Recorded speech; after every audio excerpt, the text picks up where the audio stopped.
Oke, saya mulai ya. Jadi untuk kuliah gizi ya, untuk anemia.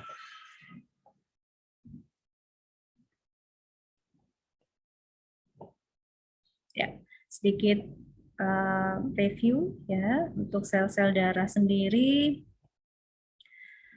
Ada bagian eritrositnya, darah merah, leukosit, darah putih, dan trombosit. Ya. Nah, ini eritrosit yang dari asal katanya eritrosom merah, ya, kemudian hitos itu ruang sel. Ya. Merah pada eritrosit ini karena adanya hem, ya, atau yang dikenal sebagai hemoglobin Hb. Nah, fungsinya sangat penting ya, karena ini bisa membawa transport untuk oksigen, ya, diikat dalam HbO2 itu ya, kemudian juga karbon dioksida, dan selain itu sebagai buffer atau penyangga. Nah, dikontrol oleh eritropoietin atau disebut juga hemopoietin, dan produksinya mayoritas di ginjal, ya, 80-90%, dan sebagian di hepar. Dan apa yang bisa merangsang pembentukan eritrosit ini adalah adanya hipoksia, ya, kemudian adrenalin, dan peningkatan prostaglandin. Nah, zat-zat apa saja ya yang dibutuhkan ya, kaitannya dengan nutrisi ya. Untuk eritrogenesis ini membutuhkan Fe, zat besi untuk mensintesa Hb, kemudian asam folat ini untuk membentuk RNA, lalu vitamin B12 ini untuk pendewasaan dan pembelahan inti. Nah, juga ada diperlukan faktor intrinsik yang terdapat di lambung dan itu membantu penyerapan vitamin B12 dan asam folat. Nah, masa hidup eritrosit sendiri kita bandingkan antar spesies ini ya. Kalau manusia sekitar 120 hari ya, berganti. Lalu pada anjing kurang lebih sama ya. Kucing lebih singkat, kuda lebih lama, dan ayam ya, singkat ya, 20-30 hari. Dan jumlahnya memang dalam sirkulasi ya terbatas ya eritrosit. Nah, regulasi pembentukan eritrosit ya ini bukan oleh konsentrasi eritrosit dalam darah, tapi lebih pada kemampuan fungsional ya dari eritrosit ini untuk mentransport oksigen ke jaringan. Dan setiap keadaan yang menyebabkan jumlah oksigen yang ditransport ke jaringan berkurang, ini akan meningkatkan kecepatan pembentukan eritrosit. Jadi lebih ke quality ya, kualitasnya.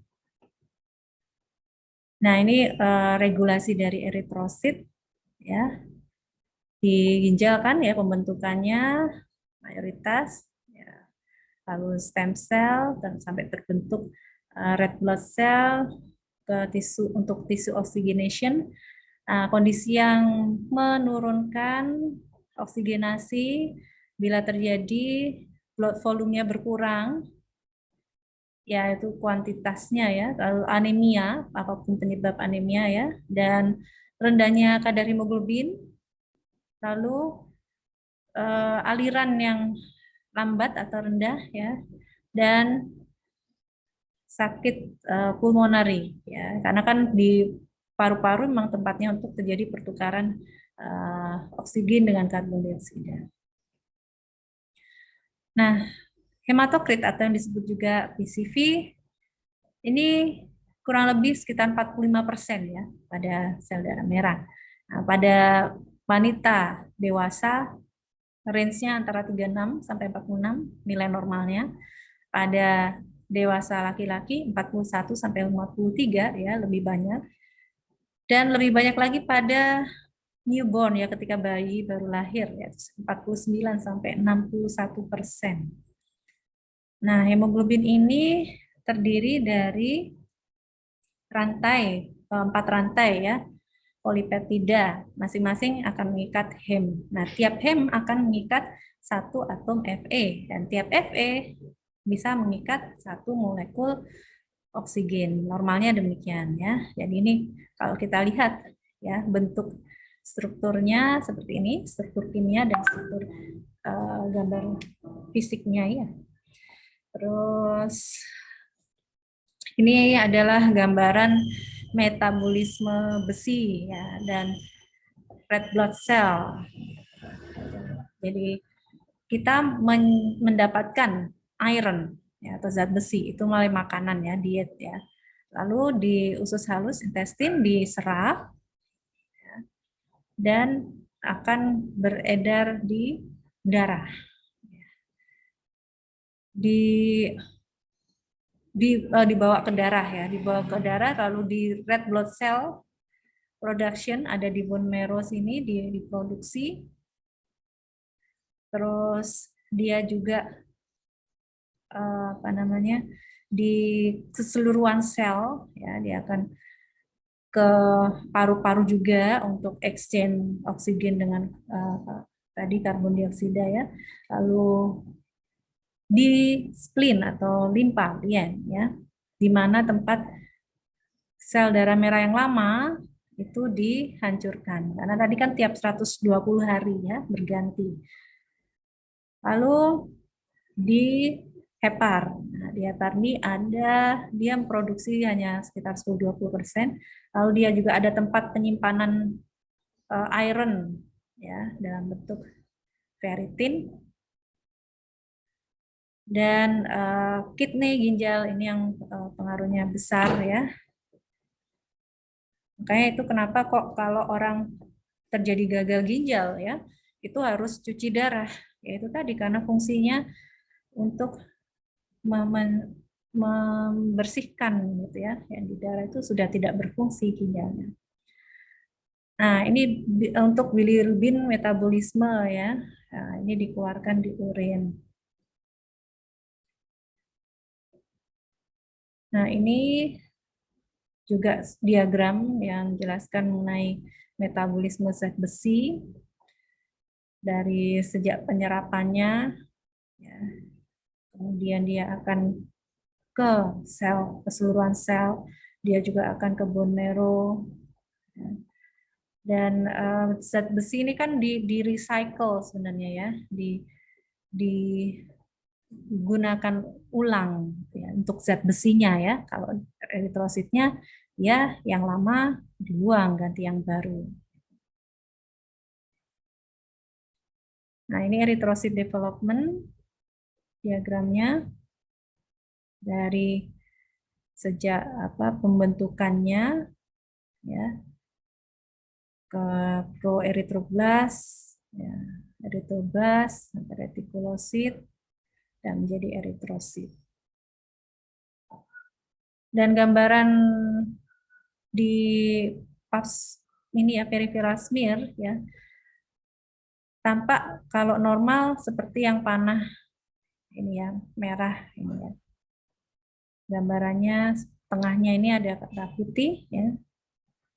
Dan normalnya seperti ini ya diameternya. Nah, apa saja zat gizi yang berperan ya dalam proses eritropoiesis? Nah, ini adik-adik bisa melihat pada diagram ini ya, tampak zat yang dibutuhkan pada saat di bone marrow dari stem cell ya merubah jadi proerythroblast, erythroblast, lalu retikulosit. Ini butuh vitamin A, folic acid, B12, riboflavin dan vitamin B6. Ketika di sebagai blood erythrocyte ya membutuhkan vitamin C, vitamin E. Lalu pada saat ya mobilisasi zat besi ini butuh vitamin A, vitamin C, riboflavin. Kemudian pada saat penyerapan di intestin butuh vitamin A, vitamin C, dan riboflavin. Ya. Nah, zat besi pada manusia itu sekitar 2,5 gram, ya. Di mana dia akan bersirkulasi sebagai bagian dari hem pada hemoglobin. Sedangkan 0,3 gramnya ini bisa ditemukan di tempat lain di mioglobin, di sitokrom, ya, dan FAS kompleks. Nah, zat besi ini mayoritas itu disimpan sebagai protein kompleks, ya, ferritin dan hemosiderin. Nah, jadi ini kalau pernah dengar ya, Gatot kaca itu otot kawat balung besi itu ya. Jadi ya memang benar ya mengandung besi gitu ya, tapi zat besi itu ya di tulangnya ya dan di sel darahnya. Nah, kalau kita lihat distribusi besi sendiri pada tubuh manusia yang berat badannya sekitar 70 kg, itu mayoritas ya pada bentuk hemoglobin ya, 68%-nya ya. Lalu sisanya hanya kecil-kecil ya, 27% sebagai ferritin tisu, mioglobin 4%, lainnya kurang dari 1% ya, transferin dan ferritin serum enzim. Nah, kita perlu menjaga balance ya, keseimbangan nutrisi. Karena ya bisa terjadi perubahan itu kalau apa? Kalau ada ekskresi yang berlebih atau intake-nya kurang, kan? Jadi ini kita harus menjaga supaya balance. Ekskresi yang berlebih ini bisa terjadi kalau ada GI bleeding ya, gastrointestinal bleeding. Lalu pada wanita ya, haid bulanan, terus bentuk-bentuk pendarahan yang lain ya, mungkin trauma, mungkin ada CA ya. Kemudian hilangnya epidermal sel dari kulit dan usus ya, ini juga bisa. Lalu intake-nya ini yang normal tentu berupa diet dari makanan kita sehari-hari. Kemudian bisa juga melalui obat ya, obat zat besi, lalu transfusi atau injeksi ya. Nah, penyerapan zat besi sendiri ini erat hubungannya dengan kalori intake ya. Jadi kalau kita makan ya satu porsi itu misalkan itu 1000 kalori ya, maka kita kurang lebih mendapatkan asupan zat besi itu sekitar 6 mg. Lalu bioavailability dari zat besi itu sendiri dipengaruhi oleh kondisi nature alami dari makanan itu. Ya. Heme iron adalah yang paling mudah untuk diabsorpsi dan ini banyak pada daging merah ya contohnya. Lalu bentuk heme iron ini lebih paling mudah ya. Yang kedua organic iron dan yang lebih sulit inorganic iron. Rata-rata seorang laki-laki dewasa ini mengkonsumsi ironnya dengan penyerapan 6% ya. Untuk wanita penyerapannya 12% ya, dari 11 mg.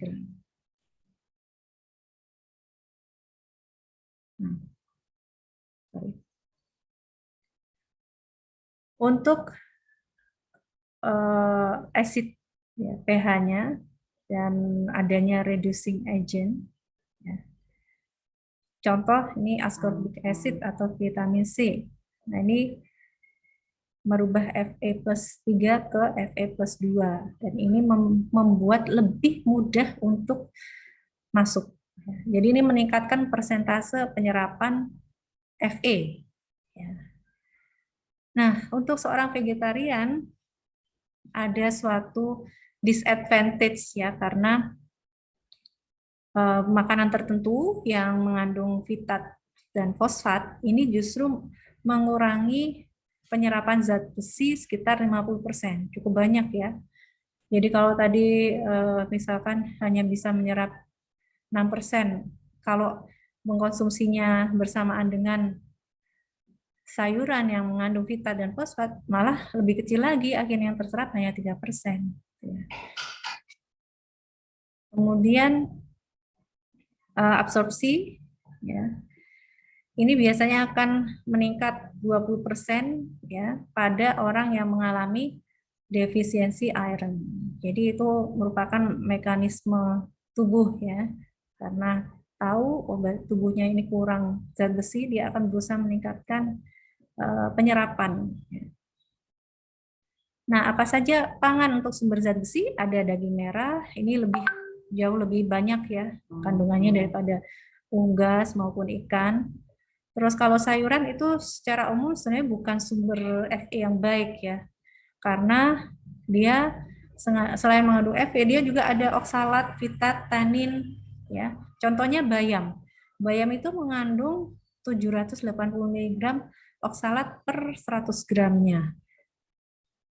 Nah, ini menyebabkan menghambat tuh penyerapan zat besi yang mungkin juga sebenarnya di bayam itu ada. Mungkin ingat film ini ya, masih ada nggak ini ya film Popeye ya?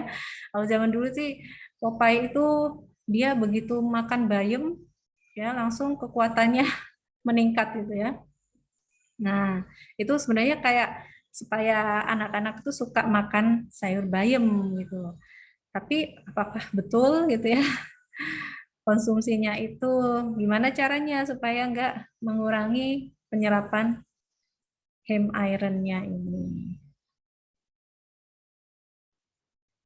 Nah, ini beberapa zat bahan pangan yang kandungan zat besinya ya. Jadi kalau kita lihat dari yang nabati, ya, ini yang tinggi ya, contohnya kacang merah kering, kacang kedelai ya lumayan ya zat besinya.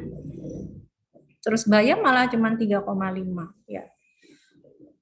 Terus tambah ada zat oksalatnya tadi malah lebih kecil lagi yang terserap ya. Nah, kalau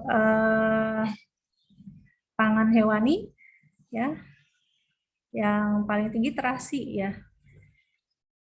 Dibandingkan udang segar lebih tinggi ya.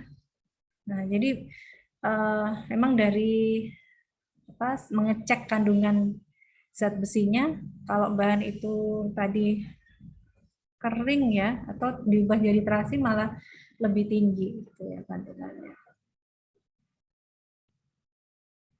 Terus hati juga tinggi. Konsumsi pangan hewani dan vitamin C kalau kita lihat terhadap persen penyerapan ya. Jadi kalau kita mengkonsumsi misalkan nih pangan hewani itu takarannya kurang dari 100 gram, terus vitamin C-nya kurang dari 25 mg, paling zat besi yang terserap tuh hanya 3%-nya saja. Sedang kalau pangan hewaninya itu 100 sampai 300 gram atau vitamin C 25 sampai 75 mg. Ini 5%. Nah, tinggi itu kalau pangan hewaninya lebih dari 300 gram atau vitamin C lebih dari 75 gram ya, atau ini pangan hewaninya lebih dari 100 gram ditambah vitamin C lebih dari 20 gram. Nah, kalau mau ngirit nih ya, karena diserapnya kan sama-sama 8% ya. Kalau mau ngirit, ya konsumsi pangan hewaninya bersamaan dengan vitamin C. Gitu. Jadi apa yang diterima tubuh kita itu ternyata sama gitu ya, antara makan daging misalkan ya 100 gram tapi kita plus 25 mg vitamin C dibandingkan dengan makan daging 300 gram saja gitu ya tanpa vitamin C. Itu yang diserap sama gitu ya untuk zat besinya 8%. Ya, jadi mungkin kita bisa lebih cerdas ya dalam mengatur pola makan kita supaya nggak rugi ya. Iron exchange ini 80% melewati plasma transferrin pool lalu di recycle ya. Jadi sebenarnya untuk iron itu didaur ulang ya, recycle, digunakan kembali. Dan dari penyerapan baru ini dibutuhkan 1 mg per hari. ya untuk laki-laki dan 1,4 untuk perempuan. Ini untuk menjaga homeostasis. Jadi minimal requirement ya. Karena sebenarnya 80%-nya sudah dapat dari recycle. Oke, kita ke topik yang anemia.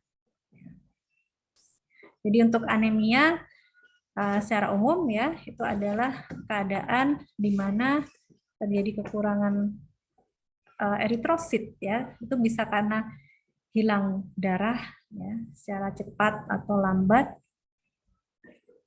Kemudian bisa karena kurang zat tertentu ya, misalkan defisiensi besi, vitamin B12, asam folat, tembaga, zinc dan lain-lain. Bisa juga karena adanya infeksi parasit ya.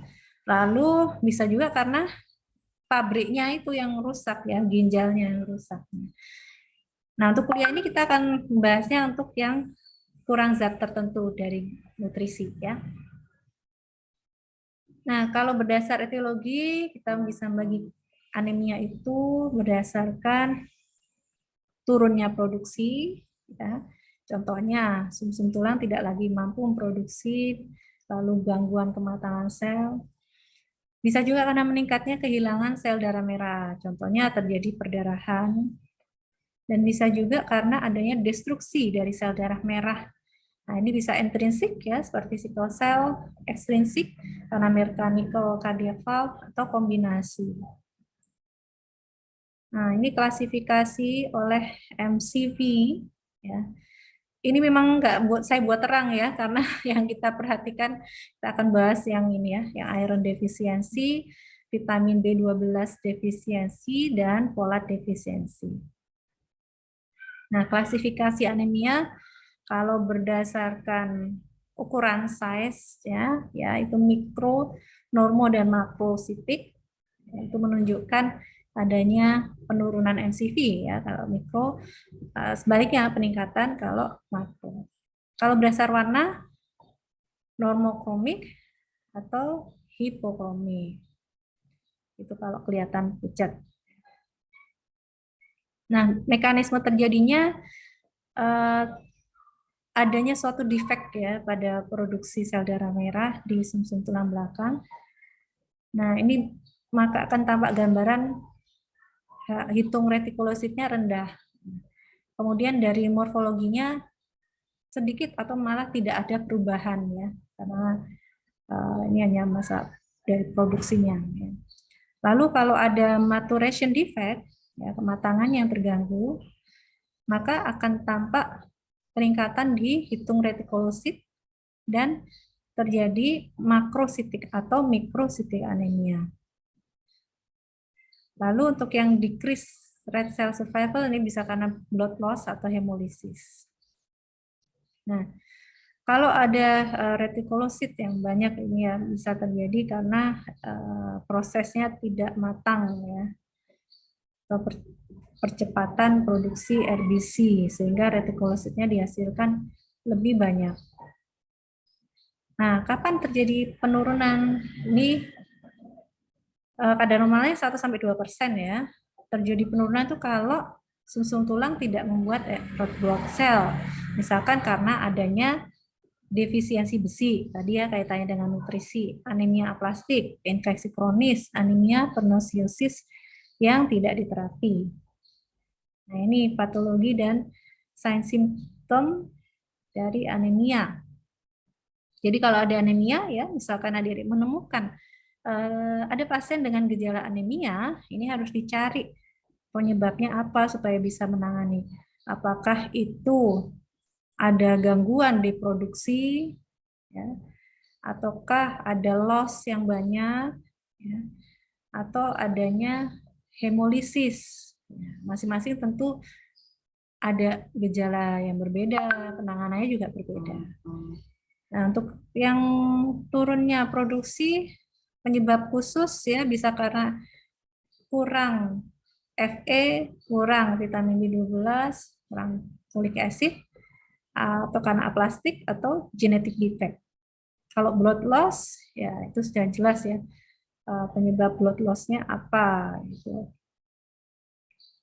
Hemolisis, nah ini pada kompensatory mekanisme ini bisa terjadi peningkatan eritropoietin, bone marrow hiperplasi, dan retikulositnya meningkat juga ya, terdapat jaundice.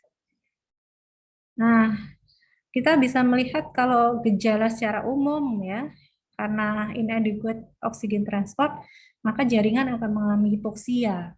Dan ini muncul di otak menjadi somnolen, fatigue ya. Jantungnya kapasitas menurun, takikardi, bisa sampai pump failure. Paru-parunya bisa dyspnea, respiratory reserve menurun. Lalu di skeletal muscle bisa ada weakness, fatigue juga. Oke, kita ke topik anemia gizi. Nah, dari definisinya sendiri ya, kalau anemia gizi itu adalah keadaan di mana kadar dari hemoglobin, hematokrit, dan sel darah merah berada itu di bawah nilai normal ya, karena adanya defisiensi salah satu atau lebih dari zat gizi esensial yang hal ini bisa mempengaruhi terjadinya defisiensi. Oke, kita bahas yang defisiensi besi dulu. Ini karena mayoritas ya secara prevalensi kalau anemia itu mayoritas penyebabnya karena defisiensi besi ya. Jadi kita selalu kalau ketemu anemia menyingkirkan ini dulu. Prevalensi yang paling tinggi ya. Nah, ini terjadi karena interaksi berbagai faktor yang akhirnya akan timbul ketidakseimbangan antara kebutuhan besi dengan jumlah besi yang berhasil diserap oleh tubuh. Nah, dari diet, ya bisa jadi memang konsumsi pangan sumber besinya rendah, atau bioavailabilitas besi rendah, jadi sulit terserap ya. Bentuknya sendiri apakah heme atau non-heme. Lalu adanya faktor inhibitor dan rendahnya faktor enhancer ya, atau pemicu penyerapan seperti contohnya vitamin C tadi. Lalu dari lifestyle, dari hidupnya ya, adanya kehamilan yang berulang ya, jadi kan peningkatan kebutuhan ya, lalu adanya perdarahan berhubungan dengan IUD,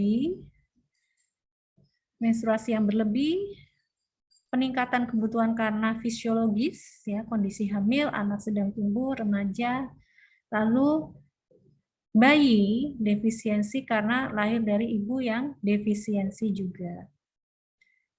Nah, sebab lain karena status penyakit ya, kehilangan darah kronis, kehilangan darah patologis. Nah, bisa juga karena adanya proses penyerapan yang terganggu atau utilisasi penggunaan besi yang terganggu, misalnya malabsorption syndrome, diare kronis atau berulang, dan faktor genetik.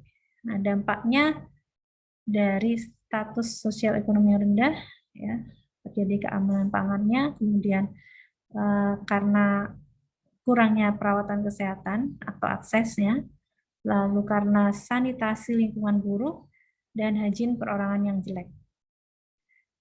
Beberapa faktor genetik juga bisa ya, seperti penyakit sickle cell, thalassemia mayor, dan hemoglobinopatis.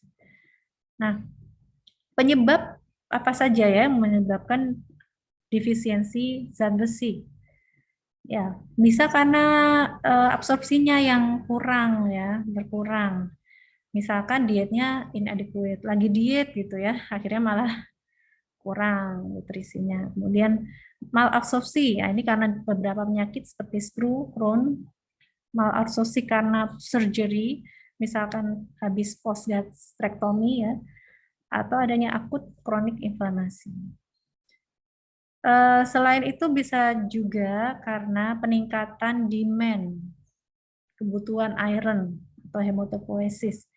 Misalnya pertumbuhan cepat dari seorang bayi hingga ke dewasa, proses kehamilan, lalu terapi eritropoietin.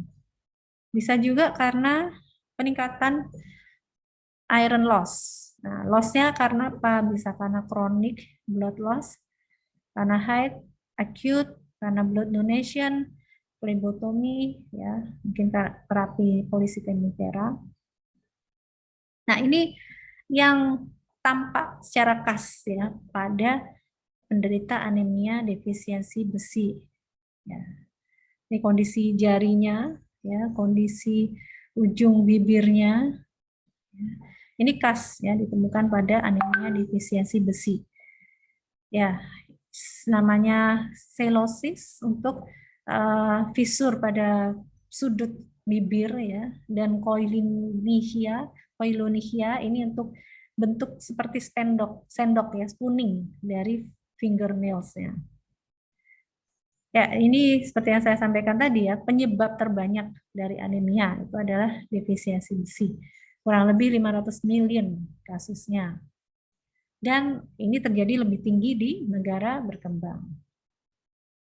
Ini ya, jadi gambaran khasnya. Nanti kalau adik-adik menemukan pasien seperti ini ya, lalu beberapa tahapan untuk perkembangan defisiensi besi. Jadi tidak tiba-tiba langsung terjadi anemia ya, ada tahapannya. Pertama, iron depletion, jadi simpanan besi menurun, serum ferritin menurun. Tapi kalau dicek HB-nya masih normal ya, besi serumnya juga normal. Hanya simpanan saja yang masih berubah ya. Kalau itu belum ditangani akan berlanjut ke tahap 2 di mana iron deficiency erythropoiesis terjadi ya. Tapi HB-nya hanya turun dikit atau bahkan masih normal ya. Cuman selain simpanan besi yang turun, besi serum dan transferin juga menurun. Nah, di tahap 3 ini barulah muncul terjadi anemia ya, HB-nya sudah turun. Jadi selain cadangan yang semakin habis ya, besi serum juga turun, HB-nya juga turun. Nah, ini tahapan dari iron defisiensi ya. Jadi kalau adik-adik perlu tahu normalnya seperti apa ya. Ini kalau melihat hasil lab untuk membedakan anemia yang penyebabnya apa, ya bisa mengecek ini ya. IBC-nya ya, atau yang lain serum ferritin. Nah, dari temuan lab ini kalau serum ironnya itu lebih rendah dari 60 mikrogram, terus didukung oleh TIBC-nya tinggi, lebih dari 360, serum ferritinnya rendah, kurang dari 20, ya. Maka ini mendukung diagnosis iron defisiensi anemia. Nah, ini yang nilai batas normal, ya, harus dihafalkan, ya, karena beda-beda pada anak 6 sampai 5 tahun, 6 bulan sampai 5 tahun, HB-nya normal 11 ya, hematokrit 33 dan seterusnya ya. Antara laki-laki dan wanita juga pada yang dewasa berbeda ya, nilai normalnya. Nah, kalau berdasarkan data dari WHO ya, tingkat anemianya ya ini pada keparahannya pada wanita tidak hamil dan anak-anak. Kalau dia sampai kurang dari 8, nah ini termasuk yang berat ya. Moderate kalau 8 sampai 10,9 dan mild kalau 10,9 tadi 11 ya. Mild untuk yang pada wanita hamil dan anak kurang dari 6 tahun itu 10 sampai 10,9, moderate 7 sampai 9,9 dan berat bila kurang dari 7. Nah, ini dari riset juga ya oleh WHO bahwa terdapat hubungan antara prevalensi anemi dengan masalah kesehatan masyarakat. Jadi anemi ini bisa menjadi indikator juga gitu ya untuk masalah kesehatan. Kalau prevalensi aneminya itu lebih dari sama dengan 40, nah berarti dia kategori tinggi ini masalahnya. Rendah kalau 5 sampai 20. Nah, Indonesia gimana kondisinya?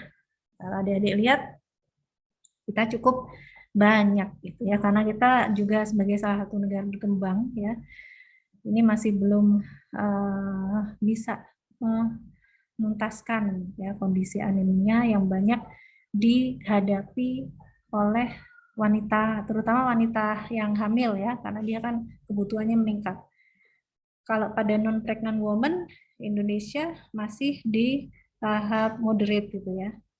Tapi kalau itu pada wanita hamilnya ya severe ya, berat. Juga pada preschool ya, berat. Artinya pada kondisi yang membutuhkan zat besi lebih ya, itu masih belum tercukupi. Artinya masih keliru nih ya pola nutrisinya ya. Asupannya belum sesuai.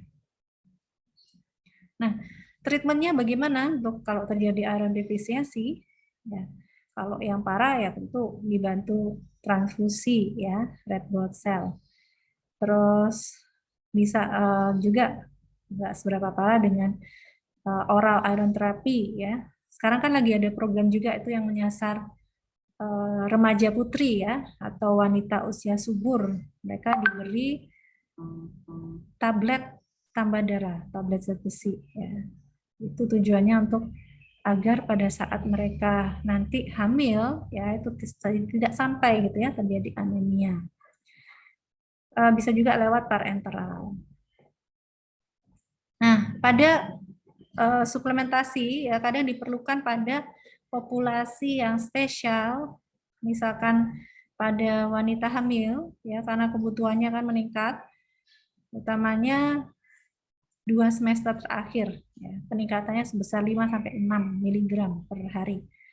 Pada infan ini juga untuk mengurangi defisiensi ya.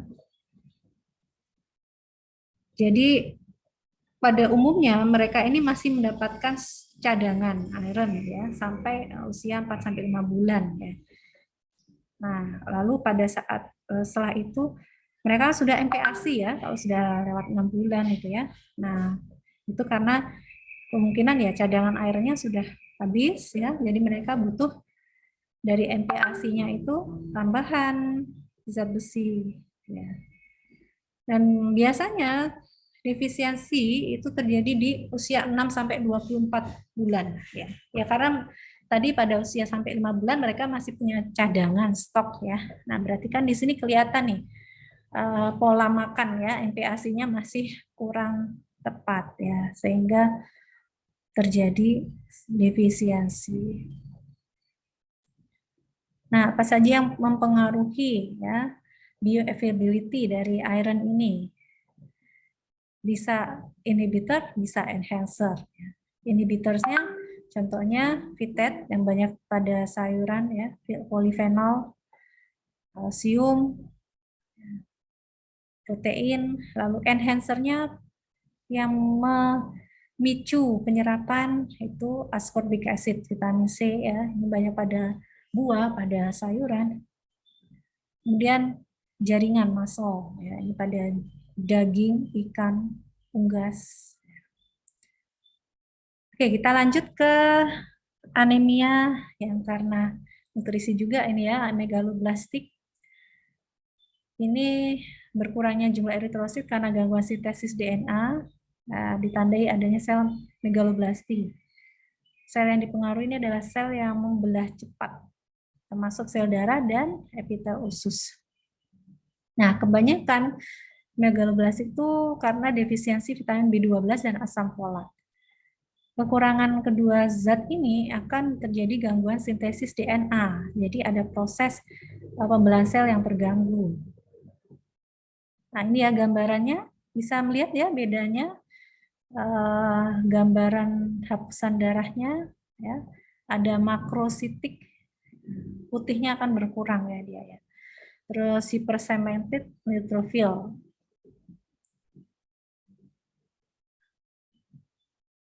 Dan defisiensi vitamin B12 ya.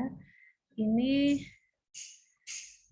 penyebabnya karena inadequate intake ya, contohnya pada vegetarian, lalu adanya malabsorpsi ya, contohnya adanya defective release dari kobalamin, lalu adanya achlorhydria gaster, partial gastrectomy, obat-obatan yang bisa mengeblok acid secretion, lalu bisa juga karena intrinsic factor yang produksinya kurang. Ini misalkan pada pernicious anemia atau total gastrectomy. Nah, bisa karena disorder dari terminal ileum, misalkan karena sprue, enteritis regional, reseksi intestinal, atau juga karena kompetisi kobalamin. Ya, ini bisa pada cacing, ya, fish tapeworm, ada bakteria, blind loop syndrome, kemudian karena obat-obatan tertentu. Nah, manifestasi klinis kalau terjadi B12 defisiensi, ya, maka akan tampak makrositik anemia, ya. Size-nya berubah. Lalu ada glossitis, anoreksia, diare, dan ditemukan gangguan neurologi seperti numbness, paresthesia pada ekstremitas, weakness, ataxia, ada sphincter disturbance, mentation disturbance, demyelination, axonal degeneration, sampai ke neuronal death. Ya. Kalau udah sampai seperti ini berarti irreversible sudah, ya. Ya, kalau bisa ditemukan segera, jangan sampai ke arah irreversible. Nah, vitamin B12 ini sebenarnya ada dua pathway, ya, yang mempengaruhi, melalui metilmalonyl CoA membentuk succinyl CoA dan homocysteine membentuk methionine. Efeknya ini, ya, ketika dari vitamin B12 mengkonversi homocysteine to methionine, kalau ya nanti akan bentuk zat ini, ya. Dan pathway yang berikutnya ini dia membantu pembentukan dari metilmalonyl CoA ke succinyl CoA. Nah, bila terjadi defisiensi dari B12, otomatis akan terjadi peningkatan homocysteine dan metilmalonyl CoA, ya, karena mereka belum berubah ke bentuk lainnya. Kemudian meningkatnya metilmalonyl CoA ini akan peningkatan enzim activity, ya, di fatty acid synthesis. Nah, ini akan bentuk odd fatty acid sekitar peripheral nerve, ya, ini mengganggu neurologis. Lalu peningkatan homocysteine ini akan menimbulkan vaskular atau nervous problems. Nah, diagnosisnya untuk kobalamin defisiensi itu bisa dengan melihat urinnya, ya, apakah ada ekses homocysteine dan MMA. Metilmalonyl CoA mutase dan methionine sintase ini bisa mempengaruhi amino asid metabolisme. Nah, gambaran secara umum, ya, mirip seperti anemia biasa, ya, anemia.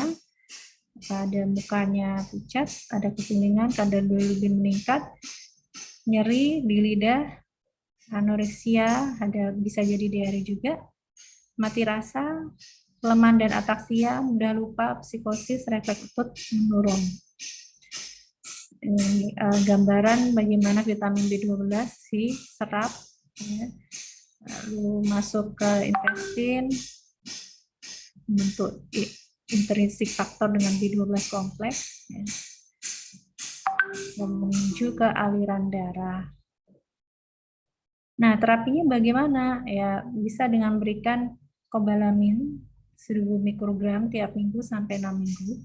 Kalau kondisinya sudah baik, bisa diberikan 1 bulan sekali.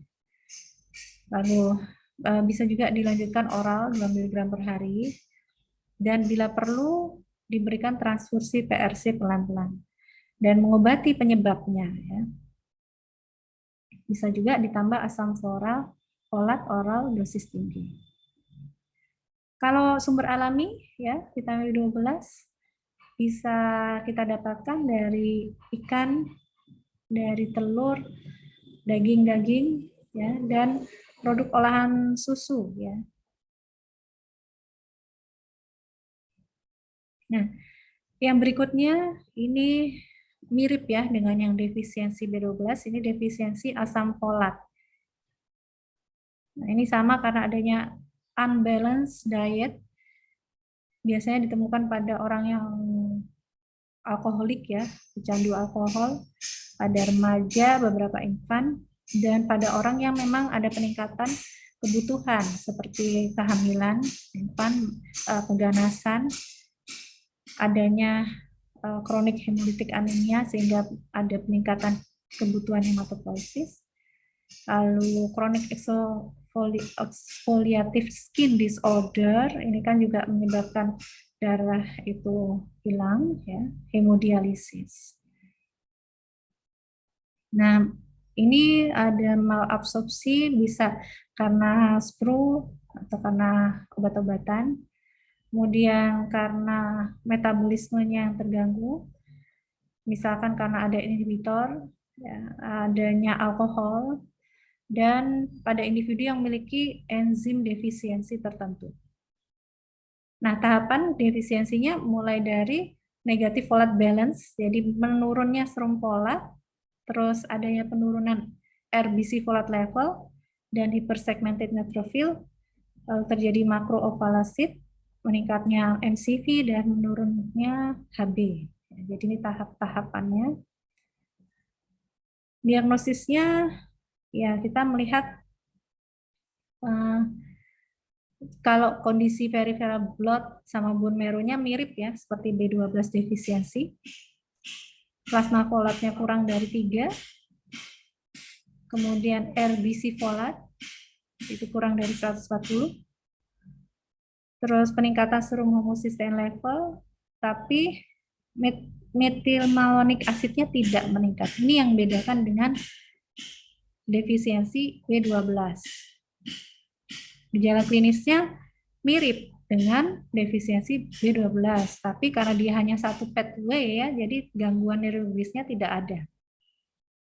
Nah, ini ya perbedaan antara vitamin B12 dengan defisiensi folat. Ya, MCV sama, smearnya juga tampak sama.